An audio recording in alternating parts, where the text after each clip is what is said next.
หลวงปู่สั้นที่หนึ่งคือพระสัมมาสัมพุทธเจ้าหลวงปู่สั้นที่สองคือพระปัจเจกหลวงปู่ขันธ์สั้นที่สามคือโมกขันลาสารีบุตรภาริยะเจ้าทั้งหลายนี่พระมหากัสสปะโกณทัญญะวัปปะพัทยะสังฆตการหลวงปู่ต่อลงมาอีกเป็นพระอนาคามีหลวงปู่ต่อลงมาอีกเป็นพระสกทาคามีหลวงปู่ต่อลงมาอีกเป็นพระโสดาบันหลวงปู่ต่อลงมาอีกนั้นบรรดาพระเถรานุเถระอยู่ในประเทศไทยแต่หากว่าท่านใดพระปฏิปันโนหลวงปู่เฮาเนี่ยเอาไว้สุดท้ายเป็นขีมุราชีมะแห่งมาทอนำลายเพิ่นทมสิมอาจารย์สั้นที่หนึ่งคือพระสัมมาสัมพุทธเจ้าอาจารย์สั้นที่สองคือพระปัจเจกอาจารย์สั้นที่สามคืออรหันตาชีนาศพทั้งเพศหญิงและเพศชายอาจารย์ที่สี่คือพระอนาคามีทั้งเพศหญิงและเพศชายอาจารย์ที่ห้าคือพระสกทาคามีทั้งเพศหญิงและเพศชายอาจารย์ที่หกคือพระโสดาบันทั้งเพศหญิงและเพศชายอาจารย์ที่เจ็ดคือผู้ว่าอาจารย์ผู้แก่อายุพรรษารักษาศีลบริสุทธิ์ในทางโลกีอาจารย์ที่แปดที่เก้าก็ตามลงมาก็นั่นอีกนี่อาจารย์ทั้งพระสูตรอาจารย์ทั้งพระปรมัตถ์เฮาพิจารณากรรมฐานอันไหนอันนั้นเป็นอาจารย์เฮาสั้นที่หนึ่งเป็นผู้พิจารณาลมหายใจเข้าออกเรียกว่าอาจารย์ลมหายใจเข้าออกเรียกว่าอาจารย์หูดังหรือเรียกว่าอาจารย์สติอาจารย์ปัญญาให้มีสติอยู่หันอันเฮาพิจารณาหางกระดูกในสกุลร่างกายของเฮาอาจารย์สั้นที่หนึ่งในพระปรมัตถ์ก็คืออาจารย์หางกระดูกผู้พิจารณาความตายเป็นอารมณ์ก็เอาความตายเป็นอาจารย์เพื่อให้เช็ดหลาบหางกระดูกก็เพื่อที่บ่ให้มาหลงว่ามันสวยมันงามนั่นก็เป็นหางกระดูกเดินโยกมไปก็เป็นหางกระดูกกลางจางกลางจางกลางจางนอนอยู่ก็นอนเฝ้าหางกระดูกอยู่ย่างก็เนี่ยนั่งก็นั่งเฝ้าหางกระดูกอันนี้อาจารย์ทั้งปรมัตถ์อาจารย์ทั้งด้านภาวนาผู้ภาวนาพุทโธก็ถืออาจารย์พุทโธเป็นสั้นที่หนึ่งแม้นบ่ถือมันก็เป็นสั้นที่หนึ่งอยู่แล้วพุทโธทั้งหมดทั้งโคนะสั้นที่หนึ่งของไตรโลกธาตุอยู่แล้วสิจัดให้หรือว่าจัดให้ก็สร้างสิเอาโขนสวมให้หรือว่าสวมให้ก็ตามธรรมชาติอันนั้นบ่หนีจากธรรมชาติอันนั้นคุณพระพุทธพระธรรมพระสงฆ์ก็เด่นกว่าพระไตรโลกธาตุอยู่เดี๋ยวโขนสวมถวายเพิ่นหมดหรือสิบ่สวมก็ตามความจริงอันนั้นก็บ่หนีจากความจริงอันนั้นผู้เหลื่อมใสพระพุทธพระธรรมพระสงฆ์ผู้เหลื่อมใสพุทธศาสนาเป็นผู้ที่สร้างบารมีแก่กล้ามาแล้วเป็นผู้มีกำลังแล้วเป็นผู้เพิ่งความเห็นเจ้าของได้บ้างแล้วบางคนเพราะว่าออกพรรษาลาพระเจ้าผู้นี้บ่ลาจักเที่ยลาพระเจ้าสิลาไปไสลาพระเจ้าก็ถึงซึ่งพระพุทธพระธรรมพระสงฆ์เป็นสรณะนะบ่ได้ลาไปไสเด้ออกพรรษาก็ลาตั้งแต่พรรษาประจำปีซื่อออกพรรษาลาพระเจ้าว่าซั่นโง่ก่อนพาไปบ่ได้ลาไปไสลาพระเจ้าต้องน้อมไว้ในจิตในใจเอาไว้ในหัวใจพระพุทธพระธรรมพระสงฆ์น้อมให้เพิ่นขี่รถเหยียวรถเหยียบย่ำทนลายค่ายน้ำมูกใต้พุ่นอยู่ทุกเมื่อบ่มีประมาณว่าย่อมเป็นขาเป็นทาสทุกวิธีทางว่าลิ้นนี่จะเอาสมมติในใจจะเป็นบุคลาธิฐานสิเอาไม้สิย่อมเป็นผ้าย่อมเป็นผ้ากำพลเช็ดก้นให้พระพุทธพระธรรมพระสงฆ์พุ่นพระธรรมในที่นี้หมายเป็นบุคลาธิฐานพระสงฆ์ในที่นี้ก็หมายเป็นบุคลาธิฐานบ่หมายเป็นธรรมาธิฐานล้วนๆสิสมมุติเจ้าของขยายออกปฏิภาคเจ้าของออก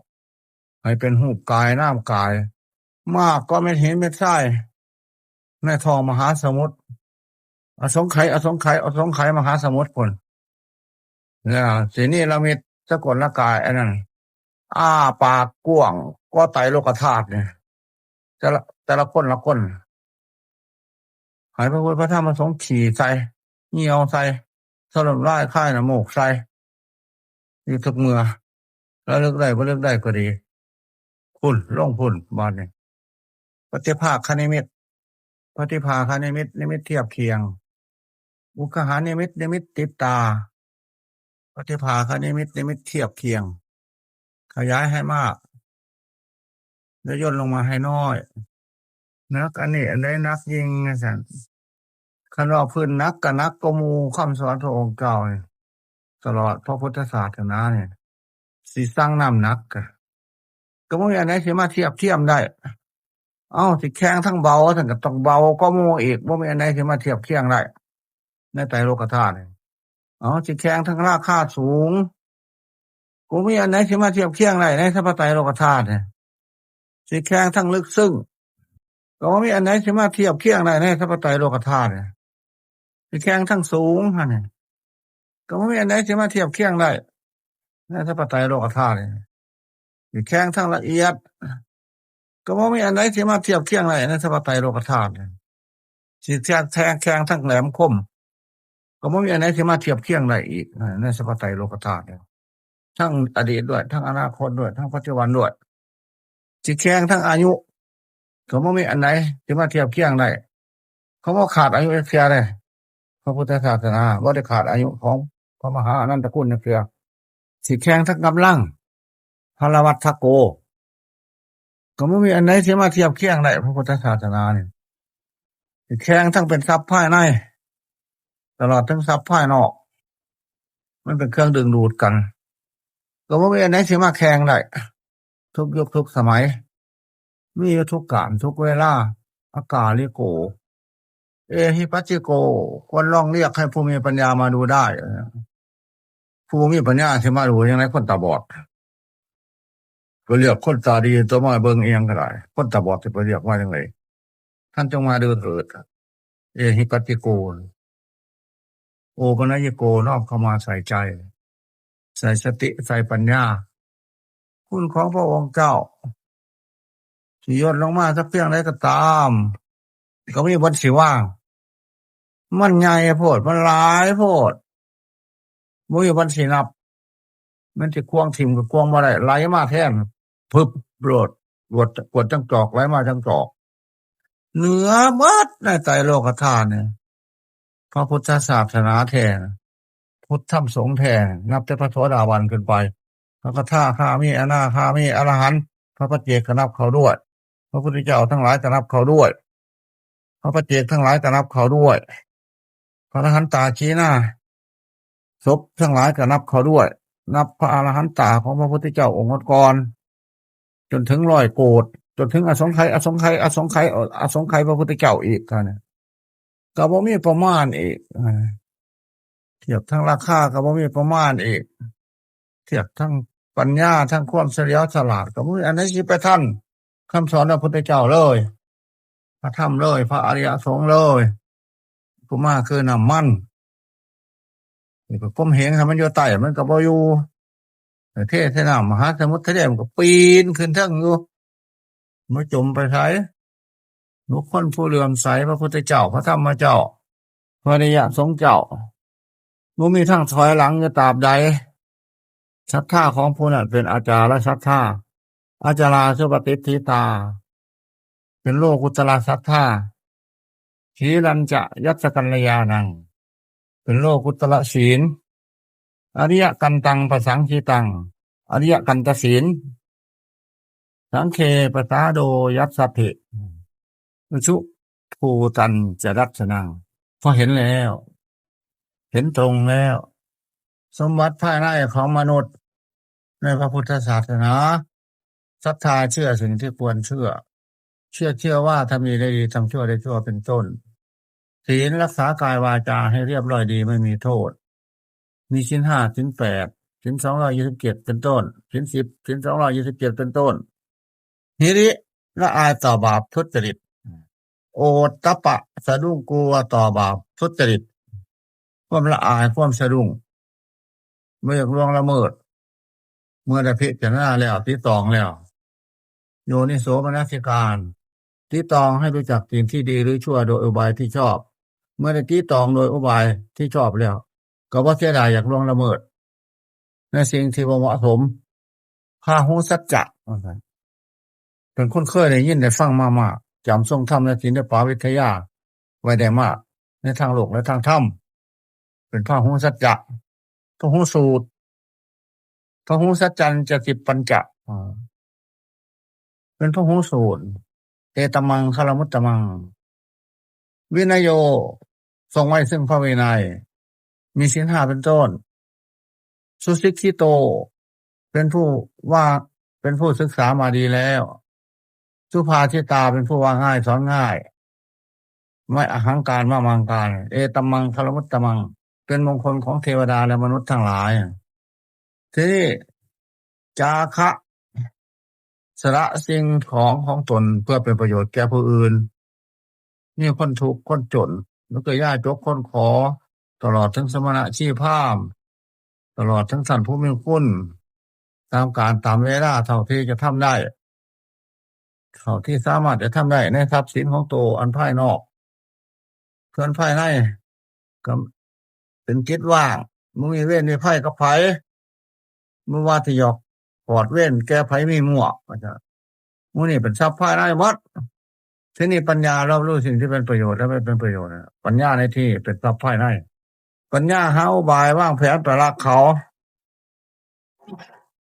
ปัญญาว่างแผนไปฆ่าเขาปัญญาหาอุบายไปยืมเงินเขาแล้วบ่ใส่เขาปัญญาหาอุบายไปจี้ไปปล้นปัญญาหาอุบายไปล่วงละเมิดละมุกอบายมุกมื้อนี้บ่ได้จัดเป็นปัญญาจัดเป็นความเข้าใจผิดในทางเสื่อมปัญญาที่เอาเป็นกฎเป็นเกณฑ์ได้หมายถึงสุปัญญาสุปฏิปันโนปัญญาอุชุปฏิปันโนปัญญายะยะปฏิปันโนปัญญาสามีจิปัญญาอันนั้นเรียนจบปัญญาแล้วนั่น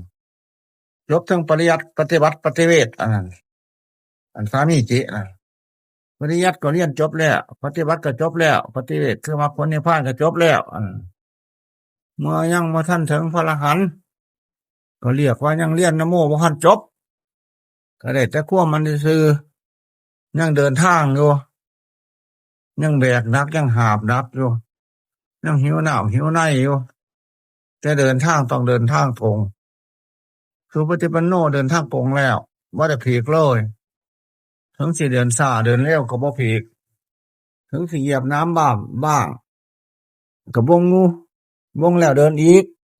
ทำสนุดบ้างก็ได้กำขี้ดินซะแล้วก็เดินไปมันบ่มียาไทยกำขี้ดินซะแล้วเดินไปหมายความว่าไง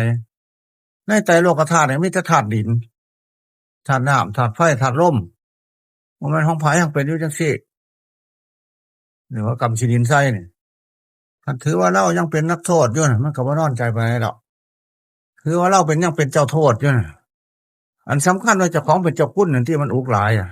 อันบ่ทันพ้นทุกข์อันมันเป็นเจ้าโทษอยู่เพิ่นบ่เว้าสำคัญว่าเจ้าของเป็นอำเภออีกก็คือกันอำเภอแก่อำเภอเก็บอำเภอตายยังบ่พ้นไปเว้าแล้วแม่นบ่เท่านี้ผู้นี้ได้เป็นหมดส่วนแล้วเดี๋ยวนี้ผู้นี้บ่อยากเป็นหยังมีแต่อยากพ้นทุกข์แนวเดียวล่ะต้องการแต่พ้นทุกข์แนวเดียวผู้นี้ต้องการเข้าสู่พระนิพพานพระเจ้าแผ่นฟ้าก็แง้นเบิ่งฟ้าอยู่เสมออยู่พระเจ้าแผ่นดินก็เหยียบดินอยู่เสมออยู่พระเจ้าแผ่นน้ำก็กินน้ำอยู่เสมออยู่พระเจ้าแผ่นไฟก็ต้มน้ำร้อนมาสันอยู่ก็ต้มอาหารมาให้กินอยู่พระเจ้าแผ่นลมก็หันใจเข้าออกอยู่มื้อนี้พระเจ้าแผ่นลมพัดอยู่มื้อนี้มันบ่อยากเป็นหยังวะดิซุมื้อนี้มันบ่มันบ่เที่ยงมันก็บ่มันบ่เที่ยงอยู่ในโลกอันนี้มันบ่ว่าสิไปแข่งพระนิพพานพระนิพพานเอ้ยหิมาบ่มันบ่เพียงนำกันเถิดผู้ข้าสิมารบกวนในบัดนี้ว่าซั่นมันก็บ่ได้ว่ามันยังเป็นอยู่ในโลกอันนี้สิว่าจั่งใดซั่นนั่นพวกผู้ค้านี่มีแต่บ่มันบ่เที่ยงสิมากีดมาขวางก่อนกีดขวางพระนิพพานก่อนสิมานิมนต์พระนิพพานให้ไปบ่มันบ่เที่ยงนำพวกผู้ค้าได้ไปเที่ยวเกิดแก่เก็บตายไปเที่ยวกินเที่ยวขี่เที่ยวหิวเที่ยวอยากนะ มาพระนิพพานเอ้ยนิมนต์มาหลงหางกระดูกน้ำแน่มาหลงหนังน้ำแน่หลงกินหลงขี่น้ำแน่ท่านสังขารทั้งหลายก็บ่ได้ว่ากิเลสทั้งหลายก็ไปใกล้บ่ได้เพิ่นก็อยู่พ่อเพิ่นทำส่วนนั้นบ่ได้มาคุกเข่ากับทำส่วนนี้เป็นจริงที่บ่มีกลางเว้นกลางคืนความจริงไม่หนีจากความจริงพระนิพพานก็จริงที่บ่มีกลางเว้นกลางคืนสังขารในกองทุกข์ก็จริงที่บ่มีกลางเว้นกลางคืนความเปื่อยความเน่าในสกุลร่างกายกับจริงที่บ่มีกลางเว้นกลางคืนเออผมขนเล็บฟันหนังเนื้อเอ็นกระดูกเป็นของบูดล่าแต่ละอย่างละอย่างก็จริงที่บ่มีกลางเว้นกลางคืนบ่ลงธรรมะเทศอยู่ห้างกระดูกก็เทศอยู่เพราะห้างกระดูกลมหายใจเขาออกก็เทศอยู่เพราะลมหายใจเขาออกน้ำเลือดน้ำหนองเต็มในสกุลร่างกายก็เทศอยู่บ่มีกลางเว้นกลางคืนบ่ลงธรรมะขี้ก็เต็มท้องอยู่บ่มีกลางเว้นกลางคืนบ่ลงธรรมะอันนี้ผู้ที่ฟังเทศแต่มันไผแน่อยากหายากนักเทศมันหลายพอแห้งอะเดียวเนี่ยนักเทศแก่นักเทศเจ็บนักเทศตายก็บ่ลงธรรมะจักเทื่อแล้วผู้ฟังมันไผแดหนึ่งไผสองไผสามไผอันนี้ก็เป็นหน้าที่เฮาสิพิจารณาผู้ฟังผู้ปฏิบัติไผแน่มันบ่ได้อึดนักเทศเดียวนี่นักเทศช่วงนี้บ่ได้เทศเอาสตางค์บ่ได้เทศเอาขนมบ่ได้เทศเอากันร้อนนักเทศช่วงนี้เทศอยู่บ่มีกลางเว้นกลางคืนบ่ลงธรรมะจักเทื่อความแก่เจ็บตายก็บ่ลงธรรมะจากสกุลร่างกายความป่วยความเน่าก็บ่ลงจากธรรมะสกุลร่างกายจิตใจที่มีกิเลสโลภโกรธหลงก็บ่ลงจากธรรมะใจยึดได้แล้วผู้ใดผู้ที่ฟังเทศน์ซุมนี่ผู้ที่ปฏิบัติผู้ที่เข้ารบธรรมะซุมนี่ทางบ่ดีก็เป็นก็เป็นทางที่เข้ารบเหมือนกันเข้ารบเพื่อเว้นเด้บาปเฮาก็เข้ารบคือกันเข้ารบเพื่อสิเว้นบุญเฮาก็เข้ารบเหมือนกันเข้ารบเพื่อสิดำเนินมรรคผลนิพพานเฮาก็เข้ารบคือกันเข้ารบเพื่อจะให้รู้แจ้งแทงตลอดให้พ้นจากวัฏสงสารไปเข้ารบทั้งชั่วเข้ารบทั้งดีความชั่วก็เป็นอาจารย์สอนให้เว้นความดีก็เป็นอาจารย์สอนให้เอาอย่างไว้ดีชั่วมาจากไสก็มาจากพญาจิตตราชพญาจิตตราชเป็นผู้เฮ็ดขึ้นผู้มาท่องเที่ยวในวัฏสงสารกับพญาจิตตราชผู้หลงแข้งหลงขาเจ้าของกับพญาจิตตราชพญาจิตตราชหังปรุงขึ้นพญาจิตตราชหังหลงเจ้าของตัวหังหยอกเง่าตัวหังหลงเง่าพญาจิตตราชพญาจิตตราชว่าหลงสังขารว่ามันสังขารหลงพญาจิตตราชพญาจิตตราชว่าหลงโลก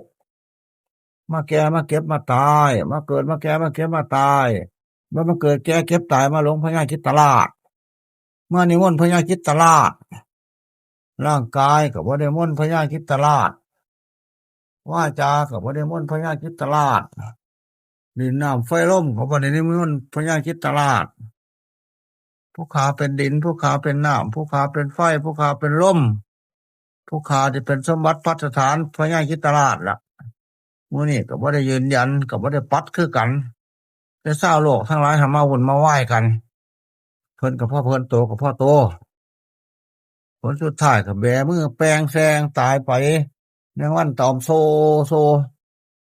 ยังบ่ทันพ้นจากวัฏสงสารก็เป็นที่ไว้ใจเจ้าของบ่ได้ลอยน้ำบ่ทันถึงฝั่งจะเป็นที่ไว้ใจบ่ได้สมักน้ำเอือกอากอยู่ฟ้องคืนตีมาแต่ละบาทเมื่อบ่ใหญ่แท้ก็บ่ได้แล้วจมเล็บล่ะเขาข้ามทะเลไปภูเก็ตไปเห็นเขาเต้นคลื่นเรือลำนี้มันเต้นคลื่นดีว่าซั่นเขาว่าคลื่นมาแต่ละเทื่อนี่ทอภูเขาเนี่ยมันหันหน้าสู่เต้นเทิงพุ่นหัวซักลงพุ่นมันบ่เอาข้างใส่แค่เฮาเต้นคลื่นเมื่อเฮามันสติกับปัญญาเลยสิเต้นคลื่นโลภคลื่นโกรธคลื่นหลงก็ได้ ก็มันศีลสมาธิปัญญาของเฮาที่มันกลมกลืนกันอยู่แหละมันสิเต้นคืนสิข้ามคืนไปอันอื่นก็บ่มีแนวที่ข้ามได้ออกไปไสมันก็บ่ไปว่าทางดีมันก็งัวมาหาพญาจิตตราชทางซัวมันก็มาหาพญาจิตตราชเพราะพญาจิตตราชเป็นผู้สมมุติเว้าเด้พญาจิตตราชเป็นผู้สมมุติฟังเป็นผู้เข้าใจบ่เข้าใจก็เป็นพญาจิตตราชผู้ที่ปฏิบัติเจ้าของให้เด่นก็เป็นพญาจิตตราชผู้ที่ทำให้เจ้าของต่ำลงก็พญาจิตตราชผู้อื่นบ่มาทำได้นั่งในวัฏสงสารมานานแล้วนอนในวัฏสงสารมานานแล้วเดินในวัฏสงสารมานานแล้วหมายเป็นบุคลาธิฐานเดินอีหลีนั่งอีหลีนอนอีหลีอันนั้นกินในวัฏสงสารมานานแล้วขี่อยู่ในวัฏสงสารก็มานานแล้วเหี่ยวอยู่ในวัฏสงสารก็มานานแล้วสัตว์ทั้งหลายเคยเป็นพ่องัวพ่อควายเคยเป็นเอาผัวงัวเมียงัวเคยเอาผัวควายเมียควายตักแตนแม่งม้าแม่งมันตลอดถึงมนุษย์ตลอดถึงเทวบุตรเทวดามาหลายชาติหลายภพแล้วน่าพบเจ้าของแตกของสลายของบ่สมประสงค์ทั้งนั้นที่มาปั้นน้ำให้เป็นตัวมาปั้นวัฏสงสารให้มันอยู่ในกำมือเจ้าของโลกทั้งหลายมาแต่งสังขารพระญาจิตตราชมาแต่งสังขารให้มันอยู่ในกำมือเจ้าของเงินบ่อยู่ติปั้นน้ำให้เป็นตัวมันก็บ่อยู่ปั้นให้เป็นน้ำแข็งก็เปื่อยต้องซ้ำเก่าหั่นล่ะเอาขี้แกบมาลอยปานใดก็สร้างขี้เลื่อยมาลอยปานใดก็ตามมันก็บูลงของเก่ามันล่ะจนแตกจนเปื่อยจนสลายลงนั่นสิ่งโมนี้เป็นหน้าที่ที่ควรพิจารณาทั้งนั้นขันบ่จังซั่นน่ะหลอกให้เจ้าของหลงไปเที่ยวของหลงเถาะว่าซั่นผู้นึงของหลงน่ะก็เฮานี่แหล้วมาหลงอยู่นี่มาหลงเกิดหลงแก่หลงเจ็บหลงตายหลงตาหลงหูหลงจมูกหลงลิ้นหลงกายหลงใจหลงโลภหลงโกรธหลงอยู่นี่หลงกินหลงขี่หลงนั่งหลงนอนนี่หลงหลับหลงนดหลงหยังอยู่นี่หลงดงหลงทงอยู่นี่คันหลงดงกับหลงทงคือกันคนหูจักดงจังหูจักทงคันหลงมืดกับหลงสว่างคือกันน่ะก็บ่ฮู้จักสว่างคือกันบ่ฮู้จักมืดคันฮู้จักสว่างกับฮู้จักมืดคือกันฮู้จักมืดกับฮู้จักสว่างคือกันคันฮู้จักได้กับฮู้จักเสียคือกันฮู้จักเสียกับฮู้จักได้คือกันพระนิพพานอยู่ฝากได้ฝากเสียพุ่นฝากหลงฝากบ่หลงพุ่นฝากผู้รู้ฝากผู้บ่รู้พุ่นพระนิพพานบ่ว่าสิมาเอาแพ้เอาชนะในผู้รู้ในผู้บ่รู้อยู่นี่พระนิพพานอยู่ฝากทานอยู่ฝากสมาธิอยู่ฝากสมาบัติพุ่นสร้างก็เป็นหนทางเข้าสู่พระนิพพานหรือเป็นที่พักซื่อพระนิพพานว่ามันสร้างศีลบริบูรณ์เนี่ยสมาธิบริบูรณ์น่ะปัญญาบริบูรณ์เนี่ยก็อยู่ฝากศีลฝากสมาธิฝากปัญญาว่าซั่นติจังว่าอยู่ฝากบาปฝากบุญแหมบาปก็ละพอแล้วบุญก็สร้างพอแล้วมันก็ฝากเท่านั้นติจังว่ายังบกพร่องต้องการอยู่น่ะก่อนที่จะสร้างน้ำทำบุญอยู่นี่คันบุญพอแล้วหมู่เฮาก็บ่อยู่แล้วไผสิมาดึงขาไว้มันก็บ่ฟังล่ะคันสร้างบุญเต็มแล้วละบาปพอแล้วเข้าสู่พระนิพพานเร็บยามมีชีวิตอยู่ล่ะเขาเหยียบตีนแน่ก็มึงว่าจักกูบ่เหรอเพราะว่าโตก็ได้เพิ่นก็ได้ว้าคือให้เฮ็ดให้กูอดได้ถึงมาร้องกับประธานกูบ่เพราะว่าคันคิดจังซั่นก็ยังไคอยู่แหน่บัดหาตายแล้วเขากำตดใส่ดังก็เสยออกรถเหยียบทั้งหัวหมู่นี่ทิ่มใส่ไฟเบ้มหัวไปยังนักเทศน์เอกเบิดอันนั้นก็ได้มีแต่นักเทศน์เอกบ่มันเอกตาเดียวอยู่ในโลกอันนี้กินข้าวเข้าไปในท้องทายเอาทั้งก้นก็มันนักเทศน์เอกเทศน์ให้ฟังกินน้ำอัดลมอัดไฟทายออกมาทั้งทวารหนักทวารเบาทายออกมาทั้งทวารเบาทายออกมาทั้งขุมขนขุมผมก็มาเทศน์ให้ฟังอีกละเทศน์เขาดังนี่อันของแซ่บๆก็มาเทศน์เขาดังนี่อีกพระพุทธเจ้าว่าสกลร่างกายเป็นของปฏิกูลนะครับคันบ่เชื่อก็ ปากนี่ก็ล่างดีปานยังนี่เฮามาสีเขียวมาดมบังดูอันนี้ก็แม่นนักเทศน์คือกันหั่นน่ะเนี่ยนั่นคันมีแขวก็เปิดว่าปากทานอาหารน่ะไอ้ที่แท้อันทวารปากกับทวารหนักทวารเบานี่ก็อันเดียวกันหั่นล่ะก็มีกลิ่นมีสีอันเดียวกันหั่นล่ะเน่าก็เน่าพร้อมกันหั่นล่ะบัดถ้าตายก็ได้แต่ว่าตายก็เน่าพร้อมกันอยู่ที่ล่ะสิว่าจั่งใดคั่นเนี่ยนั่นคัดค้านพระองค์เจ้าวันใดวันที่คัดค้านได้ไม่ร้อนก็เป็นนักเทศน์เอกแสดงอนิจจตาธรรมความบ่มันบ่เที่ยงแสดงทุกขตาธรรมคือกันน่ะแสดงอนัตตาคือกันน่ะมีไผสิไปบังคับมันได้มันก็โลนมันเกิดมาแฮงใหม่ๆเกิดมาเพื่อโลนคือเก่าน่ะคนก็เกิดมาเพื่อตายคือกันน่ะสมบัติพระฐานหมู่นี้สิแตกสิสลายลงหมดน่ะดินลงไปเป็นดินน้ำลงไปเป็นน้ำไฟไปเป็นไฟลมไปเป็นลมบ่ว่าสิแม่นของไผบ่ว่าสิยืนยันว่าของไผสัตว์โลกทั้งหลายมีกิเลสมาญาติกันอยู่หั่นนี่คันผู้บาแล้วก็ว่างละบาดนี่ค่อยว่างเท่าเล็กละน้อยล่ะไปละบาดบ่มันสิมาทำลายโลกมาเฮียนวิชาเบื่อหน่ายโลกทำลายความหลงเจ้าของพุ่นของซั่นไฟไหม้บ้านมันก็ไหม้บ้านจิตบ้านใจนี่ความหลงก็หลงอยู่ใจนี่ใจหลงใจนอกจากใจก็บ่มีอันใดที่มาหลงใจนอกจากใจก็บ่มีอันใดที่มารู้เท่าใจนอกจากใจก็ไม่มีอันใดที่ปฏิบัติใจพุทธธรรมสงฆ์รวมลงมานี่แล้วพระพุทธเจ้าทั้งหลายมาอยู่ใจนี้พระเจ้าตรัสรู้พระพุทธเจ้าตรัสรู้อยู่ตำบลพุทธคยาประเสียงฐานในแม่น้ำเนรัญชราอันนั้นจริงอยู่ประเทศอินเดียขันน้อมเข้ามาทางปรมัตถ์เพื่อที่ปฏิบัติง่ายๆพระพุทธเจ้าตรัสรู้อยู่เมืองใจก็ร้อยถาดทองลงแม่น้ำน้ำเนรัญชราจิตใจของท่านเป็นทองคำน้ำกิเลสตัณหาของท่าน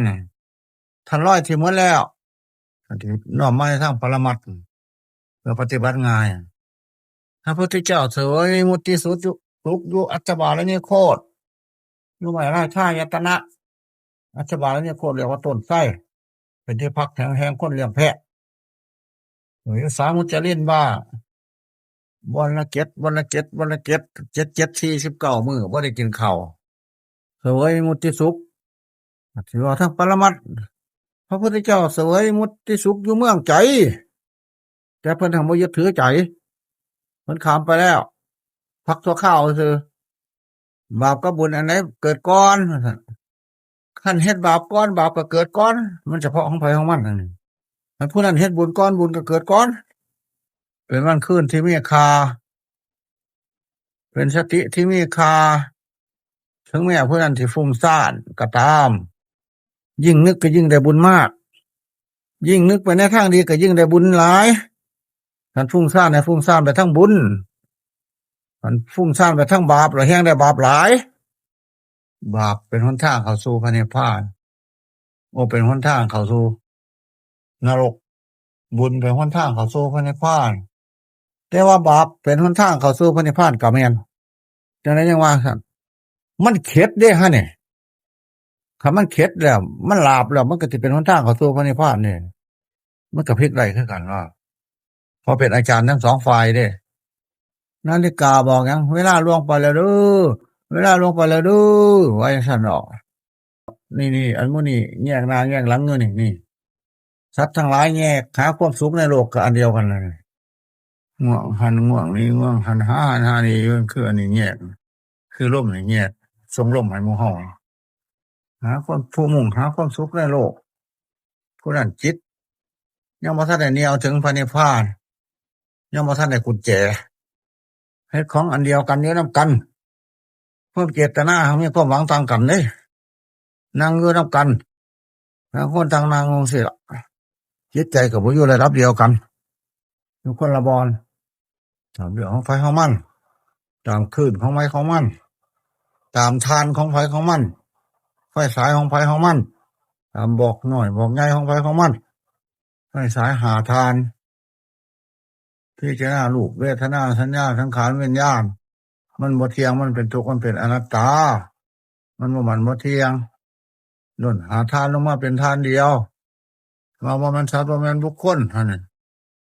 มันร่วมเขาก็เป็นทานเดียวฮะนี่ย่นศีลสมาธิปัญญาลงมาในปัจจุบันมัดฮะย่นลงมาปัจจุบันย่นโลกลงมาในปัจจุบันน้อยก็เห็นผมย่นมรรคผลนิพพานลงมาในปัจจุบันก็น้อยก็เห็นผมอีกพา8เที่ยงหุ่น9เที่ยง10เที่ยงหุ่นย่นมรรคผลนิพพานลงมาอีกย่นสังขารลงมาคือกันย่นกิเลสลงมาคือกันมาประจันบานกันในปัจจุบันวงโลกกันสติปัญญาแก่กล้ากับฟันมากมุนทองอ่ะเหมือนดังแสงจันทร์ต้องเดือนเพ่งคับมืดไปแสดงวางจ่าเห็นแจ้งทุกพ่ายกรรมมุนีนาวัตติโลกูสักโลกเป็นไปตามกรรมเท่าก็เป็นไปตามกรรมเนี่ยคือกันกรรมของไปของมันกรรมในทางพระพุทธศาสนาส่วนกุศลกรรมเพิ่นหมายถึงพระอนาคามีส่วนอกุศลกรรมเพิ่นหมายเอามหาวิจีนรกกับปาราชิกตีกับอนันตริกรรม5ฝ่ายกรรมหนักในทางบดีฝ่ายกรรมหนักในทางดีครุกรรมมันแบ่งเป็น2เลยครุกรรมกรรมหนักให้ผลทันตาครุกรรมแบ่งออกเป็น2ครุกรรมที่เป็นกุศลครุกรรมที่เป็นบาปละหุกรรมก็แบ่งเป็น2เหมือนกันละหุกรรมที่เป็นบาปละหุกรรมที่เป็นกุศลมัธยมกรรมก็แบ่งเป็น2เหมือนกันไปทางบาปด้วยไปทางบุญด้วยส่วนพระนิพพานว่ากรรมและผลของกรรมซะแล้วส่วนพระอรหันต์ขำไปแล้วครุกรรมกรรมหนักในทางกุศลก็หมายถึงพระอนาคามีครุกรรมทั้งฝ่ายอกุศลคือบาปก็หมายเอามหาวิจีนรกและปาราชิกตีและอนันตริยกรรม5หรืออภิฐานโทษอย่างหนัก6อัญญสัตตุเทศถือศาสดาอื่นจัดเข้าในกรรมหนักอีกเหมือนกันมันบ่สามารถที่ได้มรรคผลนิพพานนำเพิ่นง่ายเลยแต่ถือศาสดาอื่นยังหยาบอยู่คำสอนแต่ละวันละบาทตรงต่อพระนิพพานหมดผมเส้นเดียวกับตรงต่อพระนิพพานขนเส้นเดียวกับตรงต่อพระนิพพานขั้นบ่หลงผมกับบ่หลงขนบ่หลงเล็บบ่หลงฟันคือกันสิว่าจั่งใดครับดินคำเดียวเท่านี้ก็ทรงต่อพระนิพพานคันบ่หลงดินกับบ่หลงน้ำบ่หลงไฟบ่หลงลมคือกันคันรู้เท่าดินก็รู้เท่าน้ำรู้เท่าไฟรู้เท่าลมคือกันคันบ่หลงอันนึงกับบ่หลง2บ่หลง3คือกันคันรู้เท่านึงก็รู้เท่า2เท่า3เท่า4เท่า5เท่า100เท่าโกฏคือกันคำสอนพระพุทธเจ้าทรงต่อพระนิพพานหมดยุบหนอพองหนอคือพระเจ้าภาวนามันก็ทรงต่อพระนิพพานหมดนั่นล่ะขันเบื่อหน้ายุบหนอพองหนอยุบหนอพองหนอมันอนิจจังได้หันใครเป็นผู้บริกรรมว่ายุบหนอพองหนอตัวผู้อนิจจังมันตัวอนิจจังตัวมันจังเกี่ยวยุบเกี่ยวพองนู่นขันมันเบื่อหน้าไอ้ข้ายเมาอันนั้นแหละมันก็พ้นจากที่เรียนกับตัวพระนิพพานคือกันเนี่ยกระโลกทั้งหลายกระโลกไปร่วมในยุบหนอพองหนอคือกันนะบอกท่านว่าร่วมลงในอนิจจังเนี่ยผู้นั้นภาวนาอนิจจังนี่จังว่ายุบหนอพองหนอคันชิน้อมไปในแก้บริกรรมมันก็เป็นบริกรรมล้วนๆคันน้อมใส่ความเกิดความดับมันก็เป็นความเกิดความดับของการอนุโมทนาพองนอนก็ได้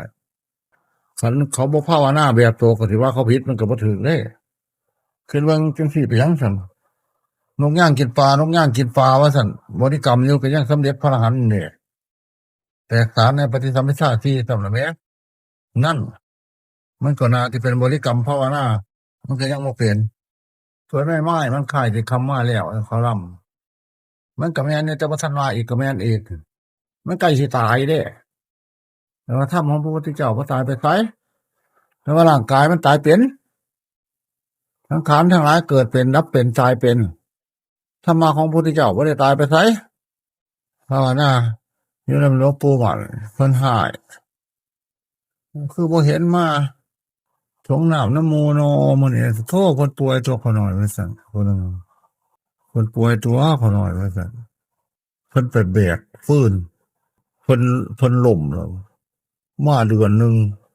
เพิ่นทายเป็นเลือดออกเป็นแทงนอนจงงองอยู่หันเดียวนี่ว่าซั่นถามเบิ่งแล้วว่าเมื่อยบ่ซั่นว่าเมื่อยไปไหนซั่นนอนภาวนาอยู่หั่นว่านอนแต่แช่งข้างหัวภาวนาอยู่หั่นว่าเพิ่นเว้าตัวก็ได้ยินอยู่เด้ของเพิ่นเว้าแห้งเด้ผมมาสงน้ำไปหาวัน กุฏิตัวนอนมันก็ขนาดกุฏิทันเวิร์นหันโอ้ทันยุ่นหันบ่ปานนั้นซ้ำใกล้กว่านี้โหนอนฟังเนาะของกุฏิภูฟ้าเสียงมันเขาได้ผู้บอลแอมเลยตรงกอมุ่งหยาพวกหลงกดนี่ล่ะมีระเบียงคาแขนนี่ล่ะเพิ่นได้เอาทานไว้หั่นเอาแล้วห้องเก้วเก้วขึ้นละบาดนี่เอาเบิ่งดูบาดนี้เอาเบิ่งดูเอาเบิ่งดูว่าซั่นห้องขึ้นกับบ่สงน้ำอยู่น่ะเขาข้อห้อมแล้วเขาข้อห้อมแล้วบาดนี้ซั่น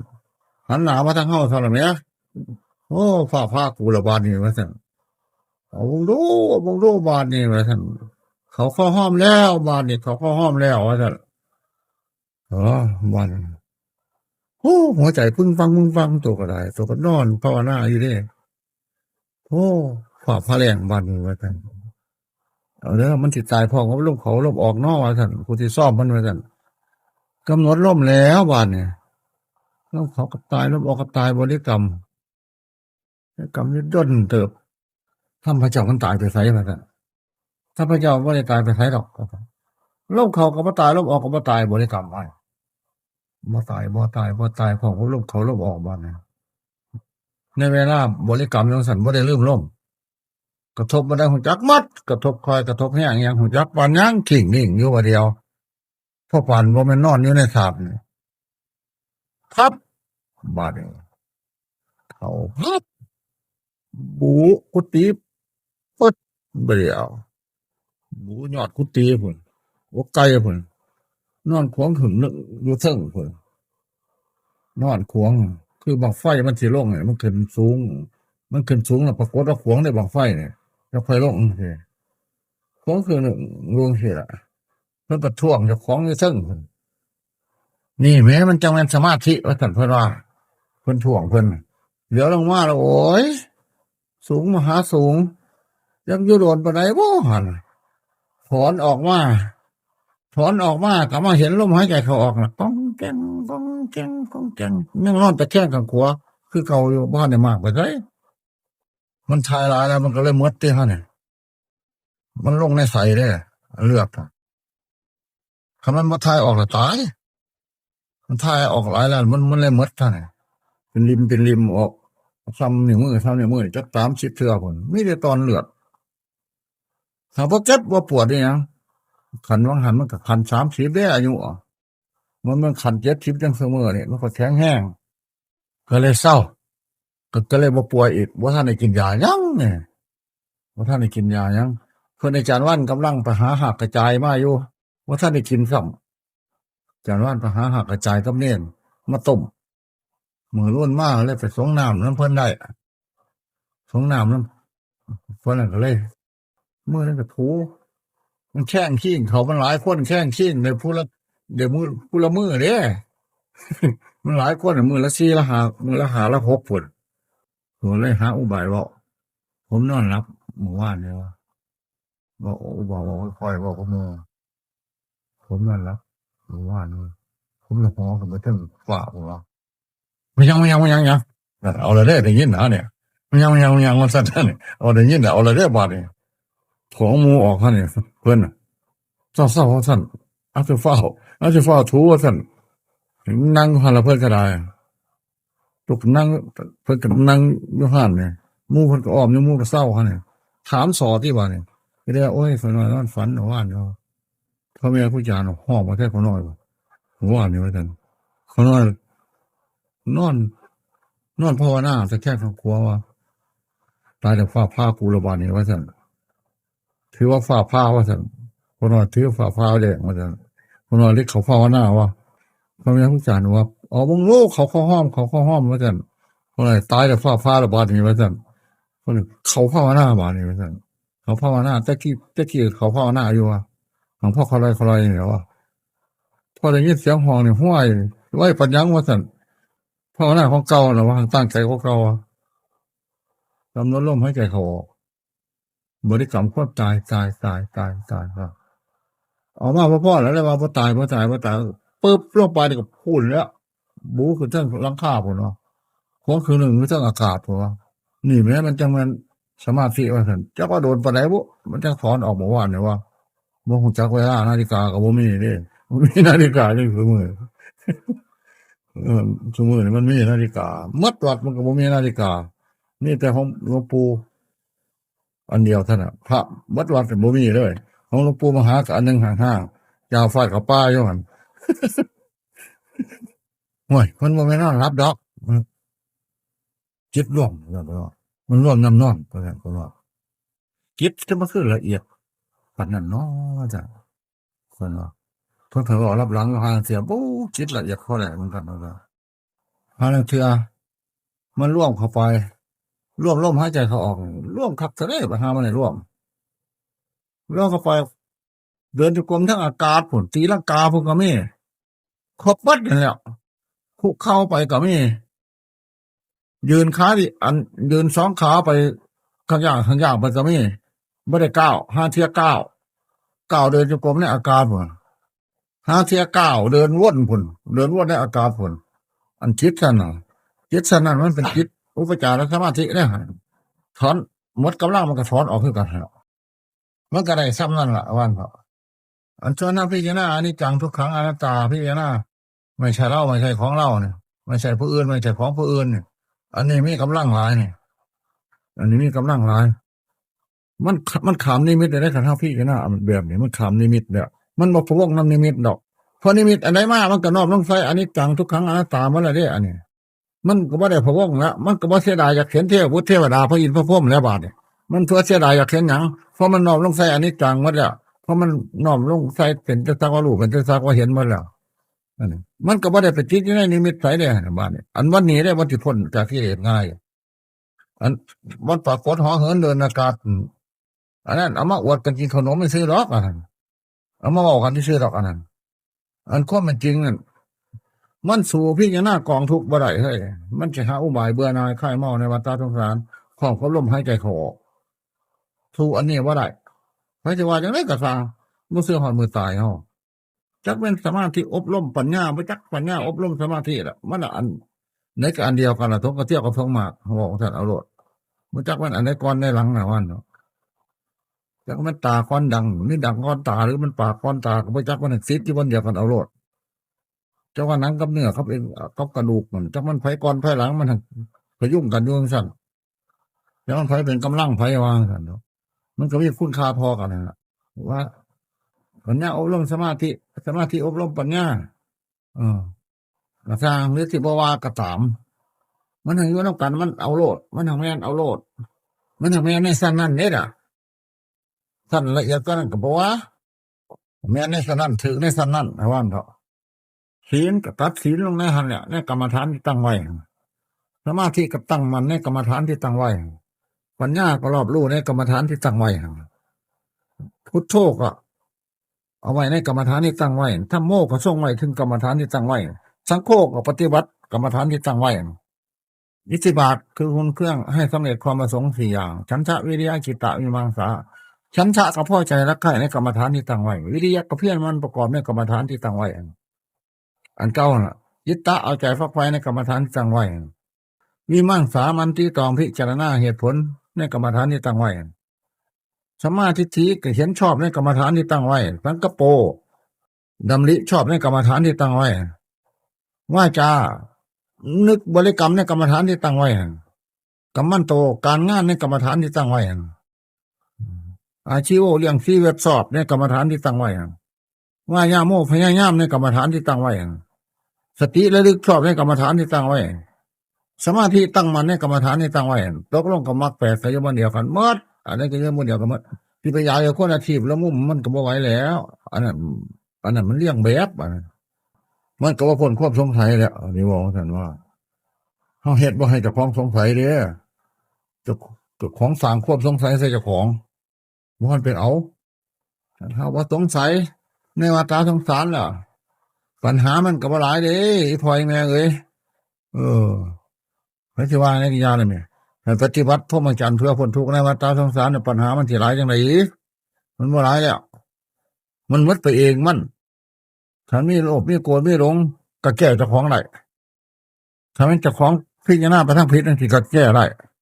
บ่ถึงกับพ่อสิล่วงละเมิดถึงปาราชิกสังฆาทิเศษนี่หยังน่ะคันเห็นภัยในวัฏสงสารอย่างเต็มที่แล้วส่วนจริยามารยาทบ่จบบ่งามปรับอาบัติทุกกฎบ้างปรับอาบัติปาจิตตีบ้างอันนี้ก็เป็นธรรมดาดอกอันนี้ปาจิตตีมันก็สิห่างอยู่อันส่วนที่ไปปรับอาบัติสังฆาทิเศษเออ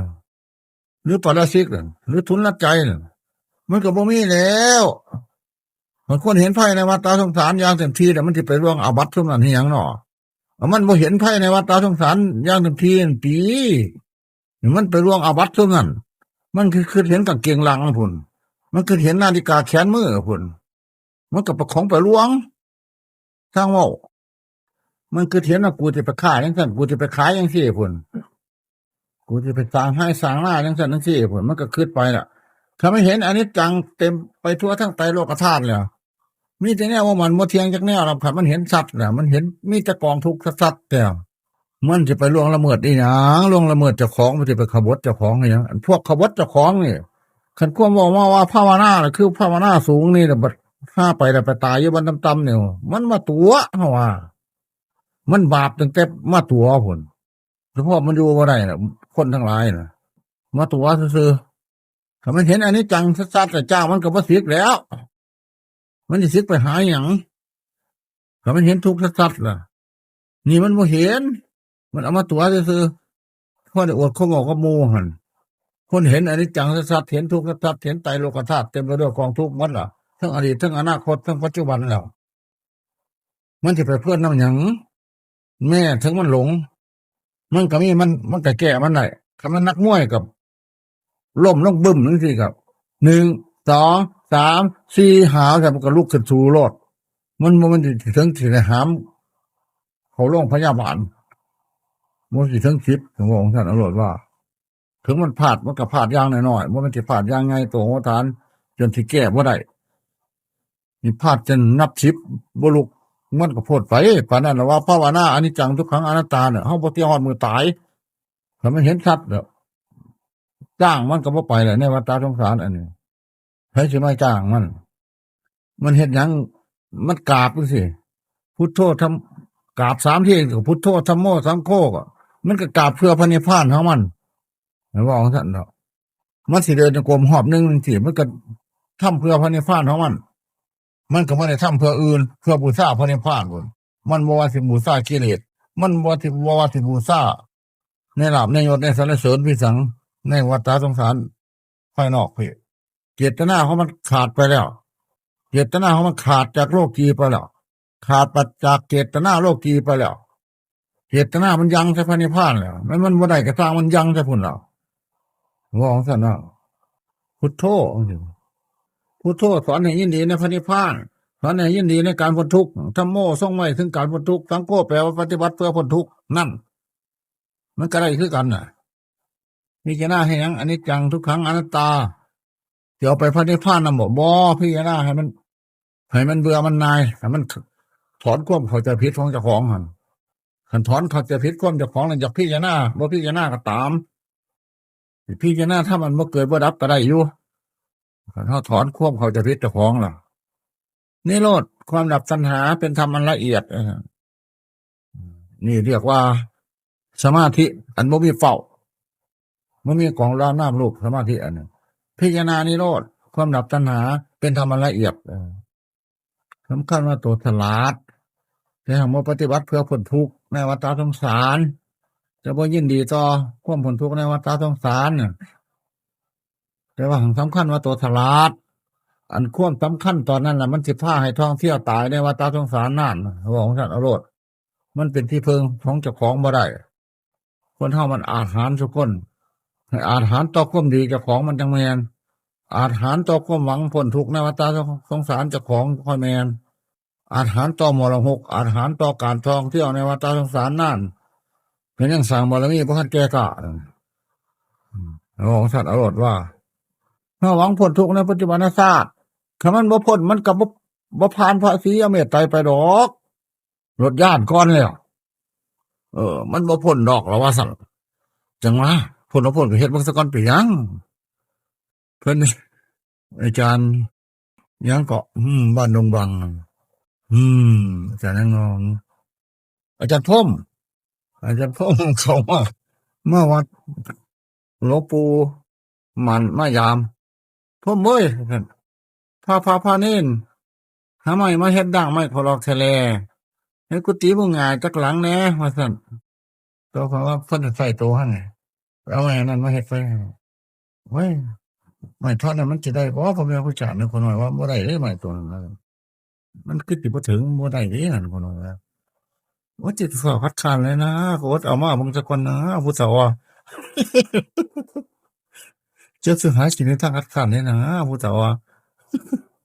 มันแม่นก็เพิ่นติอันนี้คือกันล่ะคันผู้ปรารถนาพ้นทุกข์แล้วคัดค้านว่าโอ้ยบ่พ้นดอกเขาว่าพ้นบ่พ้นก็มันก็สิเป็นหยังเจ้าปรารถนาพ้นทุกข์มันบ่พ้นทุกข์พระติจัดสัตว์ลงมรหกท่านก็บ่เห็นมีในคัมภีร์ใดเด้พระพุทธเจ้าว่ายามจำพรรษานั่นจงปรารภกันเพื่อให้หลุดให้พ้นอย่าปรารภกันแนวอื่นจงปราจงปรารภกันในทำความเพียรเพื่อให้มันหลุดมันพ้นจงพูดแต่ปรารภแต่เรื่องหลุดเรื่องพ้นเนาะท่านเรื่องอยากหลุดอยากพ้นเนาะว่าท่านพระพุทธเจ้าสอนไว้จังซั่นนี่ในพระวินัยในมหาขันธ์ในพระปฏิขาไปเบิ่งเทว่าบ่แม่นน่ะที่สิปรารภกันไปทางอื่นนั่นเรียกว่าติรฉานคถาว่าซั่นปรารภพื้นบ้านพื้นเมืองอย่างนั้นอย่างนี้ไปเนี่ยบ่เป็นประเทศว่าซั่นอันสำหรับเฮาเบิ่งครูบาอาจารย์แต่งหนังสือบ่มันเฮาสงสัยคำสอนพระพุทธเจ้าเด้เพิ่นสิเทศไปจังไหนโวหารเพิ่นสิไปจังไหนเนาะผู้นี้วางซั่นซื่อได้เนี่ยบ่แม่นสิสงสัยพระพุทธพระธรรมพระสงฆ์หยังเลยเฮาบ่แม่นสิสงสัยข้อวัดปฏิบัติของเจ้าของเลยนี่หนังสือหลวงปู่เทศนี่หนังสือหลวงปู่มหานี่หนังสือหลวงปู่นั่นเพิ่นแต่งมาเอามาอ่านมันคือผู้ใดมีโวหารไปจังไหนผู้ใดมีโวหารก็กันว่าซั่นซื่อได้เนี่ยบ่แม่นสิสงสัยอันข้อวัดปฏิบัติเด้เฮามันเป็นซั่นว่าผู้นี้สิมีโวหารไปจังไหนวางซั่นซื่อได้เนี่ยเฮาบ่สงสัยเด้เฮา ผู้ที่ปฏิบัตินำอาจารย์องค์ไหนเนาะสิเอาแบบใดเนาะบ่ได้สงสัยจังซั่นเดียวนี่สงสัยว่ามีตั้งแต่ว่าเพิ่นสิแตกฉานในธรรมะปานใดครูบาอาจารย์องค์นี้องค์ไหนสิแตกฉานในธรรมะกว่ากันเท่านั้นซื่อเด้อเดี๋ยวนี้บ่มันสิสงสัยเด้อเดี๋ยวนี้มองท่านว่าเบิ่งซื้อครูบาอาจารย์ผู้เพิ่นแต่งองค์นี้แต่งมีมีวิหารไปแถวนี้องค์นี้มีวิหารไปแถวนี้องค์นี้มีวิหารไปแถวนี้ว่าองค์ท่านซื่อเด้อันที่ให้สงสัยขอว่าปฏิบัติของเจ้าของบ่ได้สงสัยเด้เนี่ยผมก็สิมาเว้านี่ล่ะบ่ทันได้เว้าให้ฟังจักเทื่อนี่มื้อนี้บ่ได้เคิ้มจักเม็ดก็แม่นกังเว้นวันหนึ่งคืนหนึ่งเพียง2 ชั่วโมงเท่านั้นชั่วโมงให้หลับอย่างหลายที่สุดอะมื้อคืนน่ะตี4พุ่นจังหลับตีตีตี3เกือบถึง4ไหม3กว่า3กว่ามาหลับหน่อยหนึ่งก็เลยมัน4ก็เลยมัน5ก็หูเมื่อยอยู่เรื่อยอยู่ประมาณนั้นก็เลยลุกถอดเข้าควบหลับก็สิได้ดอกจักชั่วโมงหนึงแต่ซุมื้อนี้ซุมื้อนี้จ่อเต็มที่มาแล้วเฮาเก็บตัวตายแล้วซุมื้อนี้เก็บตัวตายแล้วซุมื้อนี้เหมือนทหารที่เตรียมรบน่ะเดี๋ยวนี้เตรียมตัวตายแล้วเพราะว่าอันนั้นมันยุ่งเฮาแก้ไว้ยามลูกหลานอยู่กันในอนาคตเช่นนั้นของมีอยู่ในวัดจังได๋น่ะเฮาให้ครูเขาจดแล้วพี่กายนี่ให้หมู่โตจดแล้วอันไหนอยู่กุดนี่มีอิหยังแหน่อยู่ได้อยู่ยังให้จดแบบหมดแล้วเดี๋ยวนี้จักมีจักคั่นก็ให้จดแล้วอันไหนมีจักคั่นให้จดล่ะเครื่องสร้างเครื่องก่อสร้างอยู่นี่บ่ต่ำกว่า200,000เด้เครื่องก่อสร้างอยู่ในวัดนี่แต่เครื่องก่อสร้างก็คือให้เขาเจ้าจดหมดแล้วนี่นั้นตายครับคืนเฮาก็บ่เป็นเพศดอกเมื่อแล้วมันสิยุ่งเฮาแก้ไขหมดแล้วเดี๋ยวนี้เนี่ยแล้วมันสิยุ่งพวกลูกพวกหลานเฮาแก้ไขหมดแล้วเพราะเฮาจวนมาล่ะคือมื้อแล้วยังแต่อันนี้เฮาก็บ่โสว่าเฮาสิให้ลูกให้หลานเอาศพไปวางหั่นดอกพี่ล่วงพี่ตายตะล่างนี่ก็ล่วงพี่ฟอกกุฏิมานัดหั่นหันแต่เตียงไปเตียงอันนี้มันหนักเดี๋ยวสิมาเอาอันนี้พุ่นไปเอาเตียงอันหามเนี่ยถีพุ่นมาขึ้นไปแป๊กใกล้กองฟ้อนมันจะค่อยแช่งลงสิเกี่ยงแคละลงหั่นอันนี้มันชิงบ่ได้นี่เฮาเฮ็ดพินัยกรรมไว้หมดล่ะอันศาลาหลังนั้นน่ะมันบ่เป็นจังซี่เด้คั่นนี่เฮามีความหมายอันนึงคันหาเฮาบ่ทันตายก่อนลูกหลานตายก่อนหั่นนี่เฮาสิเอาไปไว้หันได้จักคืน2คืนถ้าพ่อแม่มาคันผู้ใดพ่อแม่อยู่บ้านแว้งนี่แล้วก็สิได้ศึกษามาแล้วแต่พ่อแม่ครูอาจารย์ว่าถ้าก็เผาโลดผู้ใด อย่างนั้นมันก็สิได้ตายอยู่เด้หมู่เฮาเนี่ยเว้าได้มันดีกว่าคันเว้าเพิ่นตายแล้วเพิ่นย้านหมู่เฮาโชคบ่ดีไฟบ่ดีเพราะว่าคืออึดเนี่ยเว้าเพราะว่าให้ร่างบ่ดีขี้แสนงเพราะว่าโอ้ยพระพุทธเจ้าเพราะว่าไหว้พระอานนท์พระอานนท์พิจารณาคนตายมื้อละ100ครั้งพระพุทธเจ้าว่าประมาทอยู่ทุกลมหายใจเข้าออกจังบ่ประมาทเพิ่นว่าอืมเนี่ยเกิดมาตายก็เกียมตายผู้ใดบ่เกียมตัวตายแล้วผู้นั้นคนโง่อันรักษากุศลศีลทานนี่มันนี่เพราะว่าเกียมตัวตายนะให้ท่านรักษาศีลภาวนาปฏิบัตินี่ก็เรียกว่าเกียมตัวตายทั้งนั้นล่ะเพราะท่านอรรถว่าพยายามทำดีมื้อนี่ก็เรียกว่าเกียมตัวตายทั้งนั้นล่ะพวกทำชั่วมันเกียมตัวตายได้หั่นเกียมตัวเป็นมรณะได้หั่นน่ะตายบ่เป็นนั่นว่าเนาะผู้ใดตายบ่ตายข้าภาวนาตายบ่เป็นคนตายเป็นนั่นคือตายในตายข้าภาวนาหรือว่าตายเป็นหรือว่าถูกตายเป็นตายบ่ภาวนาตายบ่ทำความดีตายไว้ได้ทำความดีไว้ตายเน่ามันเป็นยังไงตายเหม็นมันเป็นยังไงตายเดือดร้อนมันเป็นยังไงตายเน่าตายเหม็นนี่เก็บศพไว้นานนะเรียกว่าตายเน่าตายเหม็นตายเดือดตายร้อนคือตายยังไงขูดพี่ขูดน้องเรียกว่าตายเดือดตายร้อนตายเย็นคือตายยังไงตายบ่ขูดไผบ่เกาไผเรียกว่าตายเย็นหรือโจรผู้ร้ายมันตายแล้วมันตายแล้วมันเลยเย็นฮะเนี่ย